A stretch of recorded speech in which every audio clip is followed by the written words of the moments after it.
I never thought I'd wake up one morning and feel my world split in two, like some invisible fault line had opened beneath my feet. But that morning, the first time it really hit me, I realized how fragile everything I had built really was. My name is Mark, I'm 47, and until 6 weeks ago, I would have described my life as, well, stable, comfortable, even happy, most of the time. I lived in a modest suburban neighborhood in Naperville, Illinois, a quiet corner of the world where everyone knew everyone else's business, but somehow pretended they didn't. My wife, Angela, was 50, sharp, funny, and for the most part, the center of my universe. We had a 10-year-old daughter, Emily, and she was the best part of my life. If someone had asked me last summer what my marriage looked like, I would have said it was solid. We laughed together, we argued occasionally, sure, but it was normal humor. We had our ups and downs, like any couple who had been together for decades, but I had no inkling that there was this dark undercurrent running beneath the surface. I would have laughed if anyone had suggested Angela could be unfaithful. She had always been so principled about relationships. Her own mother had cheated on her father more than once, and she had grown up watching the heartbreak it caused. Angela was a daddy's girl, and I think a part of her had sworn off anything that could mimic that kind of betrayal. She used to talk about it with anger and disgust, and I always believed she would never, ever do something like that.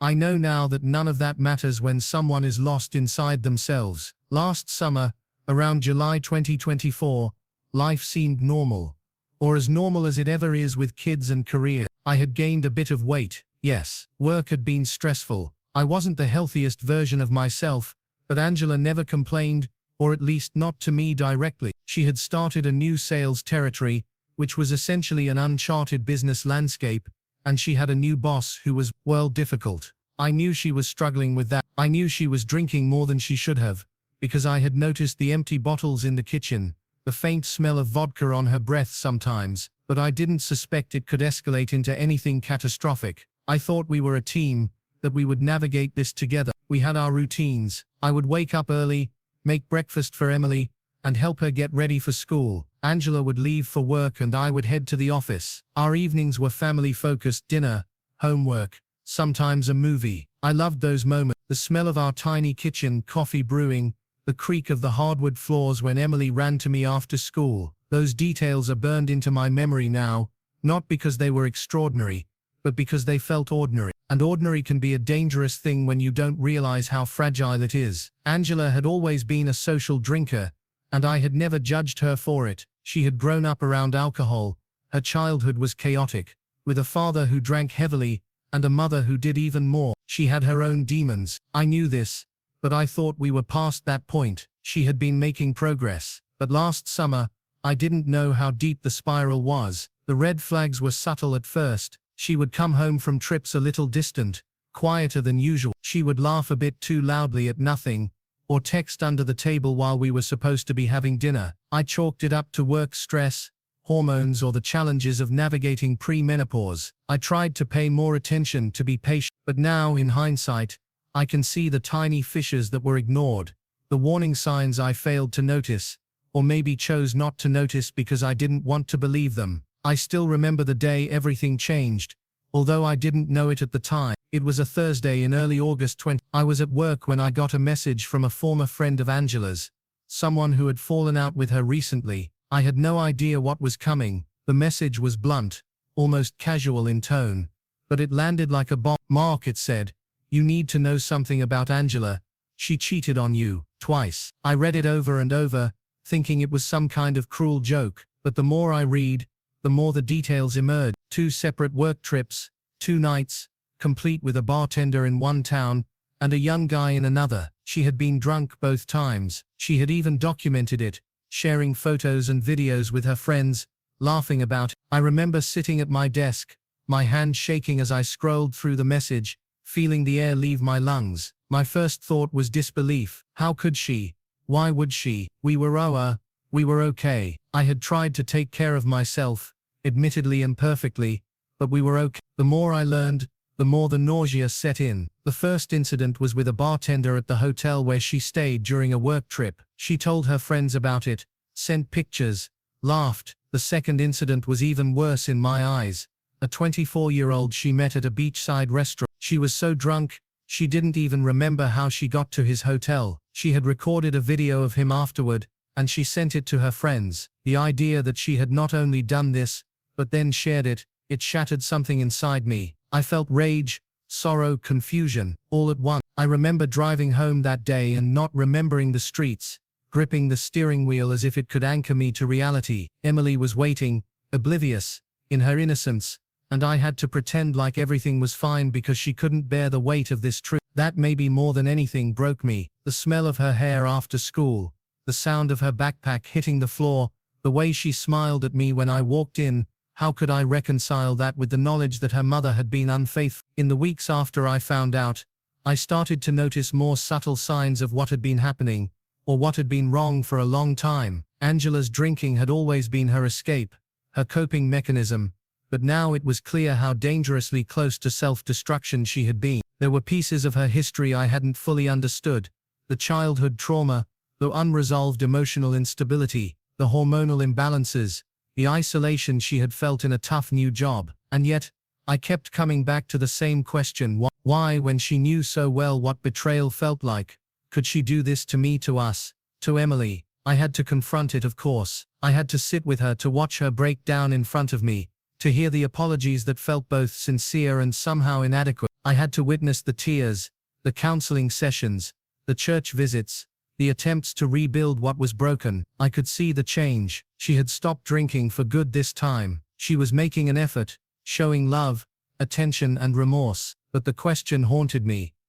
Why did a woman who loved me, who loved her family, who seemed committed, choose to betray all of that in such a catastrophic way? I realize now that people are complicated. Actions don't always make sense, even to the person committing them. I remember sitting alone one night in August, the house quiet, Emily asleep in her room, and feeling like I was standing on the edge of a cliff I didn't know was there. I could see the life we had, all the ordinary moments, and now they seemed fragile, ephemeral. I could smell the faint lingering scent of Angela's perfume from that morning, and it felt like a cruel reminder that nothing would ever feel the same. And yet somehow I also knew that this wasn't the end. Angela wanted to make amends. She wanted to save our marriage. She wanted to be better for me, for Emily, for herself. It was a strange mixture of hope and despair, of love and betrayal, of anger and the faint, stubborn glimmer that maybe, somehow we could survive this. But the road ahead was uncertain, terrifyingly so.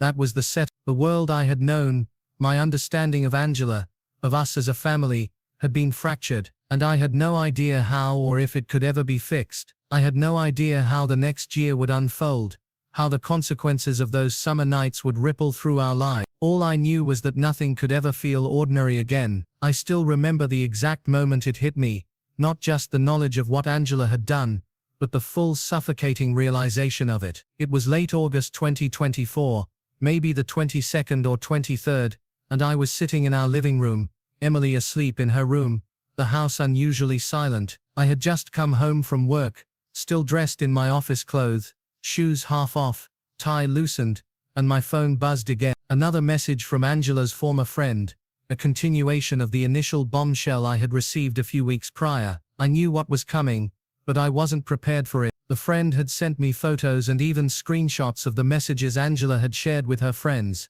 the ones boasting about what she had done, laughing at it, almost like it was a game she had played. The first incident had been with a bartender at a hotel in Wisconsin, where she had gone for a work trip in mid-July. She had spent the day in meetings, I thought, but then pictures, proof, her smiling with the bartender in her hotel room, the laughter in her eyes completely at odds with the gravity of what she had done, and the messages. My stomach turned just reading them, talking about it as if it was some harmless adventure, sharing it with friends for validation, for ego, for whatever twisted reason her mind had conjured at the time. Then came the second incident, 10 days later, a beachside restaurant in Chicago, or somewhere along Lake Michigan. I can't remember the exact town. Angela had stayed late, supposedly networking with clients, having a nightcap, but again she had been drinking heavily. She had met a 24-year-old, and the memory of her actions that night was hazy even to her. The screenshots, the video, the casual laughter as she recounted it to her friends.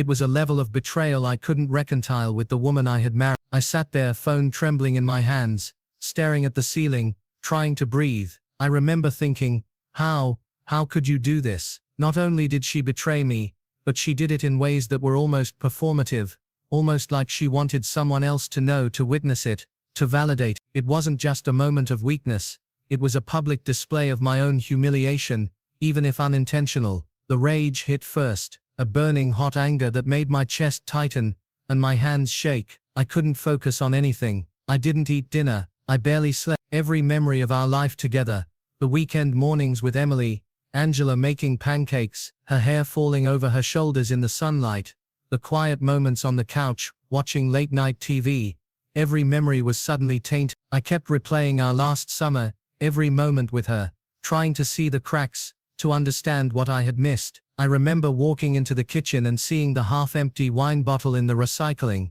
My mind went to her drinking, her old habits, the past she had tried to overcome. I felt a mix of anger at her, but also confusion. Was it the alcohol? Was it the stress of the new job? Was it something about me, about how I looked, about how I had gained weight and maybe stopped paying attention to myself? She had mentioned that in her confessions later, something about feeling that I wasn't taking care of myself, but even that seemed like an excuse, a flimsy rationalization for the devastation she had caused. I called her that night. I had to hear it from her. I needed to confront her, to understand how someone who loved me, who claimed to value family, could cross the line like this. She answered on the first ring, her voice shaky. She knew what was coming. I asked her to explain, and she did. The words cut through me, each one a scalpel twisting in my chest. She said she had been drinking, that she hadn't planned it, that she didn't remember much of the second incident. She spoke about the stress with her new boss, the pressure of an undeveloped sales territory,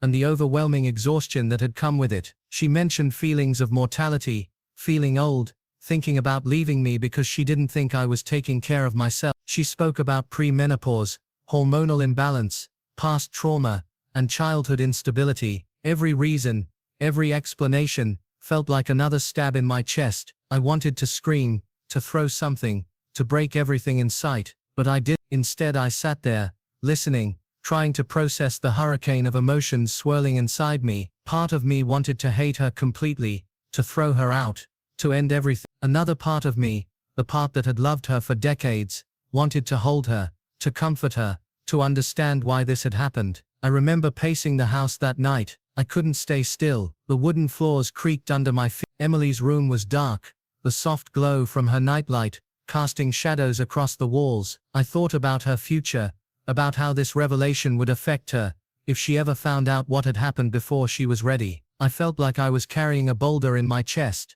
Then came the disbelief. How could someone who had spent years judging infidelity so harshly, someone who had grown up with a mother who cheated and caused untold pain, be capable of the same? Angela had built herself up as someone morally grounded, principled, loyal, and yet here she was, a mirror of the very thing she had despised. I kept asking myself, what made her cross that line? Was it purely the alcohol, or was it something deeper, something I couldn't see? I couldn't eat, I couldn't sleep. Work became a blur. I would sit in meetings, nodding politely, while my mind was elsewhere, replaying the images, the screenshots, the laughter, the betrayal. I started to notice every small detail of our life together in a new, horrifying light.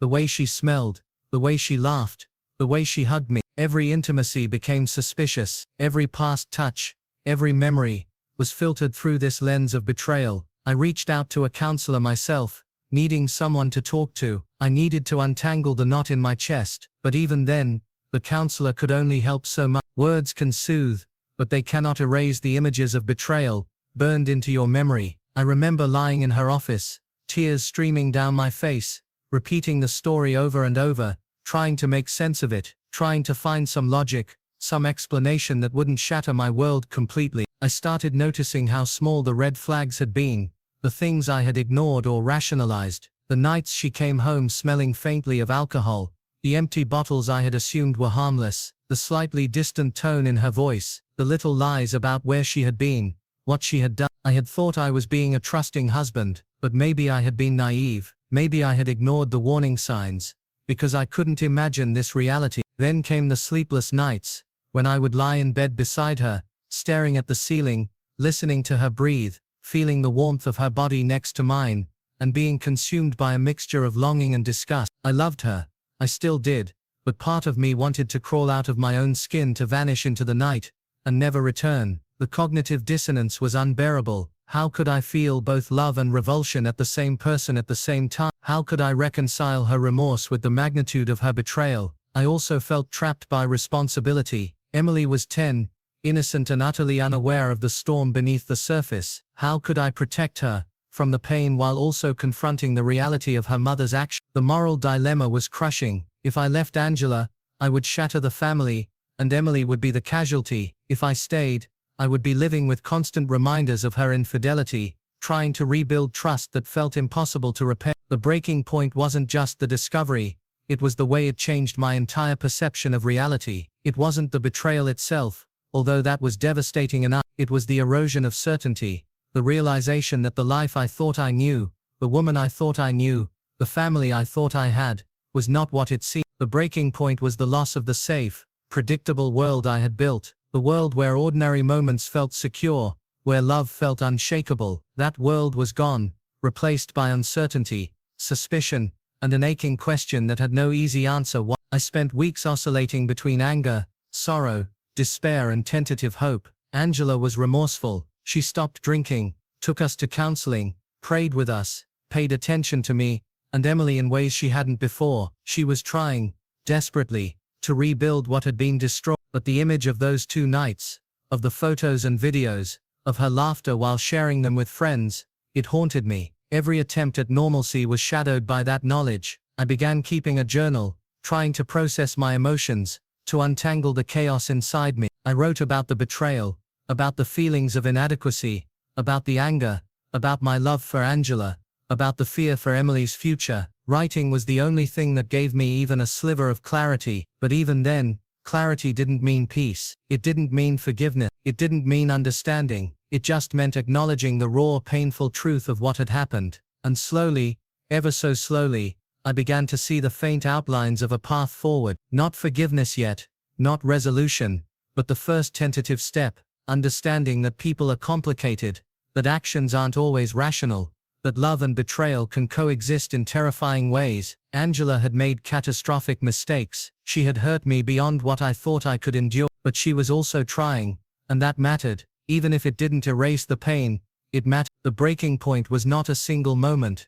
It was a series of moments unfolding over weeks, each revelation, each memory, each reflection driving home the reality. My marriage, my life, my family, had been irrevocably altered, and the challenge now was whether I could survive it, whether we could survive it, whether love could exist in a space so saturated with betrayal. I sat there one night, staring at the ceiling, and made a decision. Not a full decision, not forgiveness, not reconciliation, but a decision to confront reality, to face the pain, to see if somehow, against all odds, we could find a way through. I didn't know the path, didn't know the outcome, didn't know if trust could ever be rebuilt, but I knew one thing. I had to try, for Emily, for Angela, for myself, and that, I suppose, was the faint, trembling beginning of everything that came next. The weeks and months after the revelation were some of the darkest of my life. The immediate shock had faded, replaced by a constant low-level tension that I could never fully shake. Every glance at Angela, every word she said, every touch I had once cherished felt layered with suspicion. I wanted to scream, to demand answers, to rip the house apart looking for proof that what I had discovered wasn't isolated, that maybe it had been worse than I knew. But at the same time I had to be mindful of Emily. She was 10, innocent, and blissfully unaware of the earthquake shaking our world. Her laughter, her questions about school, her stories about friends, it was both a balm and a knife. Every moment I tried to cherish her childhood was undercut by the fear that our family would fracture, that her innocence would be the first casualty. At work I was a ghost of myself. Meetings blurred together, emails went unanswered. My mind replayed the messages and photos, dissecting every detail, analyzing every possible nuance. I started noticing patterns, little things I hadn't before. Times when Angela would be distracted, when her phone would buzz and she'd look away, the faint smell of alcohol that lingered occasionally. It wasn't paranoia, it was the residue of betrayal, the echo of what I had learned. I was hyper-aware of her presence, but equally aware of the gaps, The absences, the emotional distances that had always existed but had now been magnified 1,000-fold. We started counseling together, Angela and I, multiple sessions every week. I wasn't sure what I was expecting. Closure, forgiveness, understanding, maybe all of it, maybe none. Sitting in the counselor's office, I listened as Angela poured her heart out, as she recounted her struggles with premenopause, hormonal imbalance, past trauma, the stress of work, the drinking. She was sincere, that much was clear, but sincerity didn't erase the images that had been burned into my memory. The bartender, the 24-year-old, the laughter, the bragging messages. She stopped drinking about a month after the second incident, a monumental achievement considering her history with alcohol. She had been drinking since she was 13, raised in an environment where alcohol was omnipresent, normalized, and dangerous. She had tried to quit multiple times before, spectacularly failing each time. This time, she even started taking us all to church, an attempt to rebuild morality and structure in our lives. She was trying to be better, to repair what she had broken, and on some level, I could see it, but seeing it didn't make it easier to forgive. I found myself vacillating between anger and empathy. Some days I wanted nothing more than to tell her to leave, to abandon the marriage, and protect myself from further pain. Other days, I felt the pull of love, of familiarity, of decades of shared life that couldn't be undone with one terrible summer. Every decision felt impossible. I started sleeping in the guest room more often, using the distance as a way to protect myself, to create boundaries in a home that suddenly felt alien. Emily, of course, noticed something was wrong. Children are perceptive in ways we don't always anticipate. She would ask if mommy and daddy were okay, why we seemed sad or tense, why we weren't laughing as much as we used to. I tried to reassure her, to protect her, to maintain a sense of stability in her life, but I could see the worry in her eyes, the little furrow in her brow when she sensed the unspoken tension between her parents. That guilt, the knowledge that my pain was spilling over into her world, was almost as unbearable as the betrayal itself. I also noticed changes in my own mental health. I started having nightmares, vivid, visceral dreams where Angela was with someone else, and I couldn't intervene, couldn't stop it. I would wake up drenched in sweat, my heart racing, and feel the lingering panic throughout the day. I developed this hyper-awareness of my surroundings, an almost obsessive need to know where she was, who she was with, and what she was doing. It wasn't healthy, I knew it, but I felt powerless to stop it. The counselor tried to help me process these feelings, to channel them into something constructive, but there was no quick fix. Betrayal isn't something that fades overnight. It festers, gnaws, and reshapes your perception of everything you once took for granted. Work became a temporary escape. I buried myself in deadlines, projects, and meetings, but even there, I couldn't fully escape. My colleagues noticed the change. Some asked if I was okay, others avoided me, sensing the storm behind my eyes. I became withdrawn, isolated, and at times, I feared I was losing parts of myself I could never recover. The anger, the sorrow, the disbelief, they were like heavy chains wrapped around me, pulling me down, keeping me tethered to a version of myself that existed only in relation to Angela's betrayal. I started questioning everything I had believed about love, loyalty, and marriage. I thought I knew what it meant to commit, to trust, to share a life with someone. I thought I knew Angela, and suddenly, all of it was uncertain. Was love unconditional, or was it something fragile that could shatter with a single mistake? Could people really change, or was this remorse a temporary response to fear and guilt? Could I ever trust her again, or even trust myself to make the right decision for our family? Family gatherings became exercises in careful observation. Holidays were tense, filled with forced smiles and conversations carefully navigated. To avoid emotional landmines, I found myself replaying memories, searching for the signs I had missed, the small lies, the hidden texts, the distant nights. They all took on new meaning. I questioned my own judgment. How had I not seen it coming? How had I been so blind? And then inevitably, I would circle back to anger, the anger that refused to dissipate, no matter how many times Angela professed remorse. There were moments, brief and fleeting, when she seemed like the woman I had married, when Emily laughed, and Angela smiled at her, when we shared a quiet dinner or watched a movie together. I felt a flicker of hope, but those moments were fragile, easily shattered by the memory of what had happened, the knowledge that our life had been irrevocably altered. I wanted to believe in her transformation, but the scars of betrayal run deep, and trust, once broken, is not easily rebuilt. I also noticed changes in Angela. She was trying, more than I had ever seen her try before. She was attentive, affectionate and engaged. She was working on herself, attending both individual and marriage counseling sessions, taking active steps to address her drinking, her emotional instability, and her past trauma. She was showing love in ways that were tangible and undeniable, and yet every attempt at reconciliation was shadowed by the past. Every smile was tinged with guilt, every touch with the memory of betrayal. I started to understand, slowly, that healing would not be linear. It wouldn't be a matter of weeks or months. It would be a long, arduous journey, filled with setbacks, doubts, and moments of despair. I had to navigate my own emotions while also supporting Angela in her attempts to make amends. I had to find a balance between protecting myself, protecting Emily, and preserving what remained of our family. And then there were the moments of quiet reflection, the nights when I would sit alone in the dark, replaying the events in my mind, trying to make sense of the chaos. I realized that life is unpredictable, that people are complicated, and that love in its most authentic form is messy, painful, and often incomprehensible. I also realized that I had a choice: either let the betrayal define me, destroy me and fracture our family, or find a way to move forward, however imperfectly, and rebuild what had been broken. I didn't know if I could forgive Angela, or even if I didn't know if trust could ever be fully restored, or if our marriage would survive the storm, but I knew that I had to try, for Emily, for myself, and perhaps in some small way for Angela. I had to confront the reality of what had happened, accept the pain and figure out a path forward, even if that path was uncertain, even if it was terrifying. In the months that followed, I began to notice subtle changes in myself. I was more introspective, more cautious,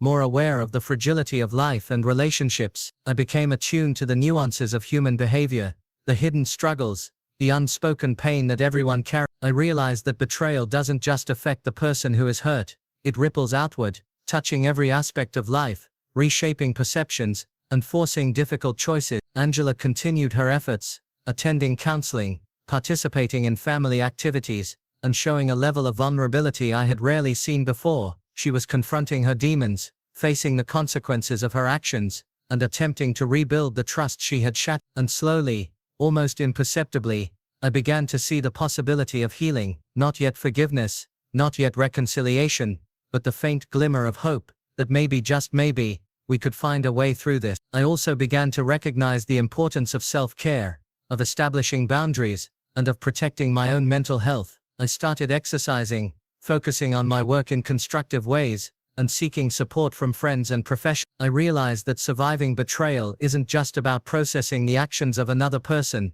it's about reclaiming your own life, your own sense of self, and your own agency in a world that suddenly feels unpredictable and unsafe. The fallout was pervasive, affecting every corner of our lives. But amidst the chaos, I started to notice the small victories, the moments when Emily laughed without tension, when Angela demonstrated genuine remorse through action, when I felt a sense of peace in simply sitting alone and reflecting without being consumed by rage or despair. These moments were fragile, fleeting, but they were signs that survival and perhaps eventual healing was possible. And so I continued day by day, navigating a world that had been irrevocably altered, carrying the weight of betrayal while also seeking the possibility of redemption, understanding, and perhaps in time, a new kind of love, one tempered by pain, tested by fire, but still capable of growth. The turning point, for me, didn't come with a sudden flash of clarity. It wasn't an epiphany, or some dramatic confrontation. It came slowly, almost imperceptibly, as I realized that sitting in pain, reliving betrayal, and obsessing over what Angela had done wasn't helping anyone. Not Emily, not Angela, and certainly not me. I had to take action. I had to reclaim some sense of control over my life, because without that, I was drowning in a sea of anger, grief, and confusion that threatened to swallow me whole. I started small. I began exercising again, something I had neglected for years, not because Angela had mentioned my weight or appearance, but because I realized I needed to feel strong in a body I controlled. I started running along the riverwalk near Naperville, feeling the early morning air against my skin, the chill waking me up, my feet pounding against the pavement like a declaration that I wasn't helpless. Each mile was a tiny victory, a reminder that I could still do something tangible to shape my world. I also started setting boundaries in the house. Nights alone in the guest room continued, but I created spaces where I could breathe, reflect, and process without constantly being reminded of the betrayal. I restructured my work schedule, taking moments to prioritize my mental health. I started seeing a therapist regularly, separate from the couple's counseling with Angela, someone I could talk to without worrying about judgment or spilling over into her world. In those sessions, I explored anger, grief, trust, and self-esteem, the pieces of myself that had been eroded by betrayal. I realized that while Angela had destroyed part of my sense of security, I could rebuild the foundation underneath it. Angela noticed these changes, though she didn't fully understand them at first. There were moments of tension when she wanted to reconnect physically or emotionally, and I hesitated, not out of spite, but out of self-preservation. I couldn't throw myself into intimacy without being sure that I was ready, that I could separate love from fear and pain. At first, she struggled with it, feeling rejected, frustrated, and even guilty. But over time, she began to respect my boundaries, understanding that trust was something I had to rebuild at my own pace. I also began to assert myself in small, practical ways. I asked questions I had avoided for months, seeking transparency without falling into obsessive monitoring. I wanted to know how she was coping, what she was feeling, what steps she was taking to ensure nothing like this ever happened again. I started documenting progress, noticing patterns of behavior that indicated sincerity, and distinguishing them from excuses or rationalization. It was exhausting work, emotionally and mentally, but it was necessary. I had to protect myself, and in doing so, I began to regain a sense of agency in a life that had felt hijacked by betrayal. One of the most important actions I took was reclaiming my relationship with Emily. I realized that my own pain had sometimes distracted me from being present with her. I started carving out time specifically for her weekend hikes, cooking together, watching movies, even the small things like reading bedtime stories. I wanted her to feel safe, to know that despite the chaos in our adult world, her life remained intact, her parents still loved her, and her childhood was protected as much as possible. Those moments with Emily reminded me why I was fighting through this. She was the anchor that kept me from drifting completely into despair. The turning point also involved confronting Angela in ways that were honest, raw, and sometimes brutal. I asked the questions I had avoided for too long. Why did you do it, really? What were you feeling that night, in that bar, in that hotel room? Why did you share it with your friends? She answered with tears, with confession, with vulnerability I hadn't seen before. She admitted the alcohol had clouded her judgment, that she had felt lost, overwhelmed and disconnected from herself. She admitted that the desire to seek validation outside our marriage had been a temporary selfish escape. She admitted that she had been wrong, and that she was willing to do whatever it took to make amends. Hearing her admit these things didn't erase the pain, but it allowed me to start thinking in terms of strategy rather than chaos. I realized that I couldn't control her actions, but I could control how I responded. I could decide whether to stay and rebuild, or leave and preserve what remained of my dignity. I could decide whether to let her remorse guide me toward reconciliation, or to let anger dictate my choices. Part of taking action also meant addressing the lingering, destructive thoughts. I realized I had spent too long replaying the past,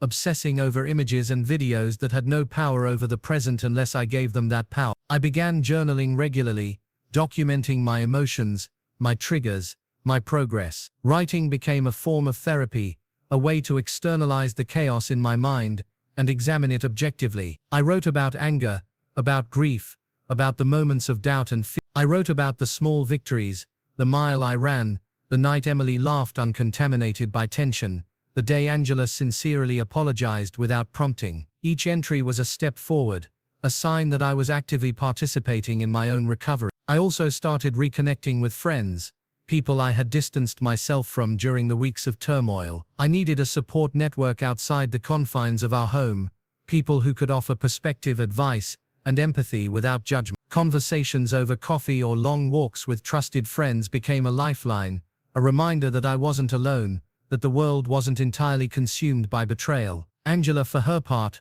was making tangible changes. She stopped drinking completely, something she had failed to do multiple times in the past. She attended both individual and marital counseling regularly, showing up, participating, and actively seeking guidance. She began paying more attention to me and Emily, demonstrating love through consistent actions rather than words alone. And while I could never forget what had happened, I began to recognize the sincerity of her efforts, the genuine desire to make amends and rebuild our family. Slowly I started to rebuild trust, not fully, not yet, but incrementally. Small actions, small gestures became meaningful. When Angela showed up on time for counseling, or remembered something I had mentioned in passing, or offered a quiet word of reassurance, it signaled to me that change was possible. When she voluntarily shared details of her day, her struggles and her progress, it signaled transparency, a key element of rebuilding trust. One day, sitting in the kitchen as Emily did her homework, and Angela prepared dinner, I realized I was laughing, not forced, not polite, not distracted by other thoughts, but genuinely laughing at something trivial. Emily's exaggerated description of her school project. It was a small moment, almost imperceptible, but it hit me like a wave. Life could still feel ordinary, could still feel safe, could still feel like family. The turning point wasn't about erasing the past. It was about creating a present where the past no longer dictated every emotion, every reaction, every decision. I also started to confront the moral conflict within myself. Could I forgive Angela? Should I? Was love enough to overcome betrayal of this magnitude? I realized that forgiveness was not a single act. It was a process, a choice repeated daily. It didn't mean excusing her actions, nor did it mean erasing the pain. It meant acknowledging the truth, confronting it, and deciding how to live in its shadow without letting it define every aspect of my existence. I began to see Angela not only as the person who had betrayed me, but as a flawed human being struggling with demons of her own. That didn't make what she did acceptable, but it did allow me to separate the action from the person, to recognize her remorse, her effort and her willingness to change. And in doing so, I began to reclaim my own power. I was no longer entirely at the mercy of betrayal. I had agency, choice, and the ability to shape the trajectory of our lives. The turning point also involved accountability. I held Angela accountable in ways that were constructive rather than punitive. I asked questions, demanded transparency, and set expectations for our interactions. She responded, demonstrating commitment and willingness to rebuild trust. And as I observed her consistent effort over weeks and months, I began to internalize a sense of cautious optimism. It wasn't perfect, it wasn't easy. There were setbacks, moments when anger flared, when memories resurfaced, when doubts overwhelmed me. But each setback became an opportunity to practice resilience, to reaffirm my boundaries, to engage in thoughtful reflection. I started measuring progress, not by absolution but by small tangible actions, consistency, honesty and effort. And then slowly, a sense of balance began to emerge. I could be present with Emily without the constant undercurrent of fear or anger. I could interact with Angela without feeling like I was perpetually on edge. I could even allow myself to hope,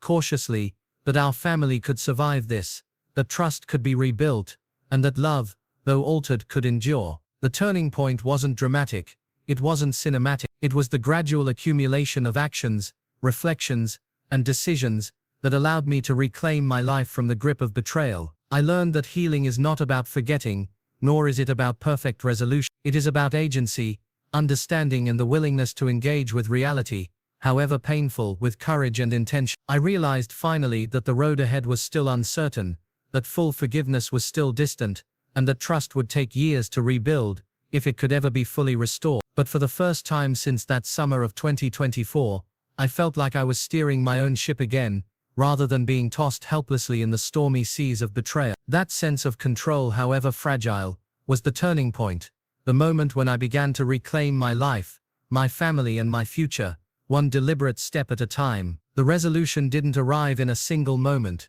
There was no grand gesture, no cinematic reconciliation. Instead it came in fragments, subtle shifts in behavior, small victories, and quiet acknowledgements of effort and change. Over the months following the turning point, Angela continued to demonstrate her commitment, not just through words, but through actions that were impossible to ignore. She attended counseling consistently, remained alcohol-free, and approached both our marriage and our family life with an intensity I hadn't seen in years. I learned to watch carefully, not for the mistakes but for the sincerity behind her action. The way she took the time to listen when Emily talked about school projects, the way she remembered small details I had casually mentioned in passing, the way she apologized without prompting or defense. These were signs, small but meaningful, that she was striving to rebuild what she had broken. I couldn't undo the past, but I could acknowledge that the person standing before me was trying, truly trying, to make amends. There were still days of tension, days when the memory of betrayal would surge unbidden like a tidal wave, threatening to sweep away all progress. I would catch myself staring at her in disbelief, questioning how someone so familiar could have acted so recklessly. Sometimes I would retreat, spending hours alone in reflection, or running along the riverwalk, processing emotions that felt too heavy to carry in conversation. Other times I would sit with Angela, speaking openly about the lingering doubts, the triggers, the moments when trust wavered. Transparency became the currency of our relationship, a fragile but necessary mechanism for survival. Emily became both the anchor and the barometer for our progress. I watched her slowly regain her sense of security, the light in her eyes returning as our family life stabilized. We spent weekends hiking in the nearby forest preserves, picnicking by the rivers, and teaching her to ride her bike faster and farther. Laughter returned in small doses, tentative but genuine, a healing force that reminded me why I had fought so hard to navigate the aftermath of betrayal. Every smile from her was a reminder that life could still be ordinary, still be joyful, and still be worth protecting. Angela's remorse and effort continued to manifest in tangible ways. She took the initiative in planning family dinners, school events, and even small outings, ensuring that her presence was consistent and positive. She made no excuses for her past actions, and never minimized the pain she had caused. In her eyes I saw the same person I had loved for years, but tempered by the humility and self-awareness that comes from facing one's worst mistake. That juxtaposition, familiarity intertwined with growth, was both comforting and unsettling. It reminded me of the complexity of human behavior, of how someone could hurt profoundly and yet strive to heal. I too changed during this time. I became more self-aware, more introspective, and more deliberate in my choices. I began exercising regularly, focusing on my health, and reclaiming my own sense of self. I pursued work projects with renewed vigor, not to escape but to engage with life meaningfully. I rebuilt friendships that had frayed during the tumultuous months, seeking counsel and support from people who could provide perspective. I learned to tolerate discomfort, to sit with pain without being consumed by it, and to recognize that healing is a process rather than a destination. Forgiveness was not instantaneous. I still experienced moments of anger, doubt and resentment. Memories of the betrayal resurfaced, triggered by a song on the radio, an empty wine bottle in the recycling, or a fleeting comment. But over time these moments became opportunities for reflection rather than catalysts for despair. I learned to separate the past from the present, to recognize that Angela's remorse and actions were evidence of change, and to give myself permission to consider the possibility of reconciliation without erasing the gravity of her actions. Counseling continued to play a central role. Together we explored not only the reasons behind the betrayal but also the deeper dynamics of our marriage, including communication, unmet needs, and emotional intimacy. Angela confronted unresolved trauma from her past, acknowledging patterns that had contributed to her action. I worked on my own vulnerabilities, addressing areas of self-neglect, emotional avoidance, and the ways I had unconsciously contributed to distance in our marriage. Through this process, we discovered that healing required mutual effort, empathy and a willingness to face uncomfortable truth. One of the most profound moments came when Angela and I sat in our living room one quiet evening, Emily asleep upstairs, the house enveloped in a rare stillness. Angela spoke softly about her remorse, her fears and her commitment to change. I listened, not expecting absolution, but simply acknowledging the honesty in her words. And in that moment I realized that the path forward was not about erasing the past, but about creating a new present. A life informed by the mistakes of yesterday but not defined by them. I also realized that my own growth was inseparable from the process. I could not rebuild trust without first rebuilding myself. I had to reclaim my sense of agency, my confidence, and my emotional stability. By taking deliberate steps to care for my body, mind, and spirit, I found a foundation from which forgiveness and reconciliation could eventually emerge. It wasn't easy, and it wasn't linear. Some days were filled with setbacks, tears and renewed doubt, but each challenge became an opportunity to reaffirm my commitment to survival, to resilience, and to the possibility of a renewed family life. Over time I noticed subtle shifts in our interactions. Physical affection returned, tentative at first but gradually more natural. Conversations deepened, moving beyond surface-level topics to include reflections, fears and hopes for the future. Laughter, once rare, became more frequent. Moments that had once been painful reminders of loss transformed into opportunities for connection and rebuilding. And slowly, cautiously, The bonds of our marriage began to strengthen, shaped not by naivety or idealization but by resilience, commitment, and the shared determination to heal. I also learned the importance of perspective. I understood that people are flawed, that mistakes are inevitable, and that love does not exist in a vacuum. It exists amidst challenges, conflicts, and human imperfection. Angela had hurt me in ways I never imagined, but her remorse, effort, and willingness to confront her own demons were evidence of the complexity of human relationships. I learned to accept that healing is messy, non-linear, and often uncomfortable but also deeply rewarding. The resolution was not about perfection or forgetting. It was about acknowledging the past while consciously choosing to build a future. It was about balancing accountability with compassion, skepticism with hope, and pain with the capacity for growth. Angela and I were not the same people we had been before the summer of 2024, and our marriage was not the same, but in many ways it was stronger, tested by fire, tempered by remorse, and rebuilt with intention. Emily thrived in this new environment. She sensed the gradual restoration of stability and love, and her own growth reflected the healing of the family unit. Watching her navigate school, friendships, and her own small triumphs reminded me daily of why the struggle was worth it. She became a living testament to the possibility of resilience, showing me that even in the wake of profound betrayal, life could continue, flourish, and even find new joy. I realized that while Angela's actions had caused unimaginable pain, they had also forced me to confront my own weaknesses, assumptions, and blind spots. I had been passive in some ways, complacent in others, and emotionally disengaged at times. The process of rebuilding required me to engage fully with my own self, to reclaim responsibility for my own happiness, and to actively participate in the restoration of trust. In doing so, I discovered strengths, resilience, and depth I hadn't known exist. As the months turned into a year, our life began to stabilize. Angela remained sober, committed, and engaged. Our interactions became more authentic, grounded in honesty, vulnerability, and a cautious optimism. Emily continued to thrive, her laughter and energy a daily reminder of what was worth fighting for. And I, for my part, found a sense of equilibrium,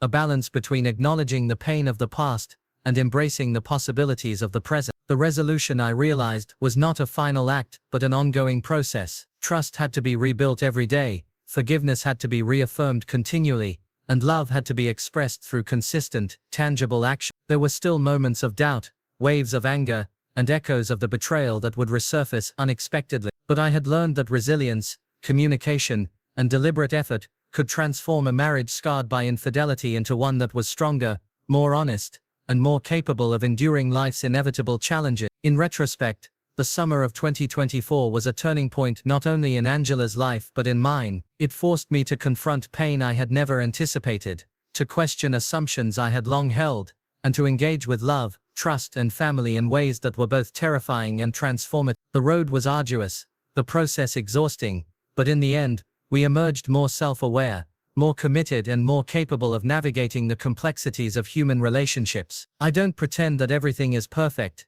The betrayal remains a shadow, an indelible mark on our shared history, but it is no longer a constant weight, dictating every thought and action. Instead, it is a reminder of human imperfection, the power of remorse, and the capacity for growth. Angela's actions were unforgivable in the moment, yet her effort, consistency, and commitment have opened the door to a future that, while forever altered, is still filled with possibility. We continue to live in the house where betrayal occurred, but it is no longer a prison of fear or doubt. It is a home where healing happens daily, through small gestures, intentional actions, and the slow rebuilding of trust. I have learned to navigate my own emotions, to balance accountability with compassion, and to embrace the uncertainty of life without being consumed by it. And while the past will always remain a part of our story, it no longer defines us entirely. Ultimately, the resolution is not about forgetting, nor is it about pretending the past never happened. It is about choosing, every day, to move forward with intention, awareness, and the willingness to engage with both the pain and the potential for love. Angela and I are not the same as we were before,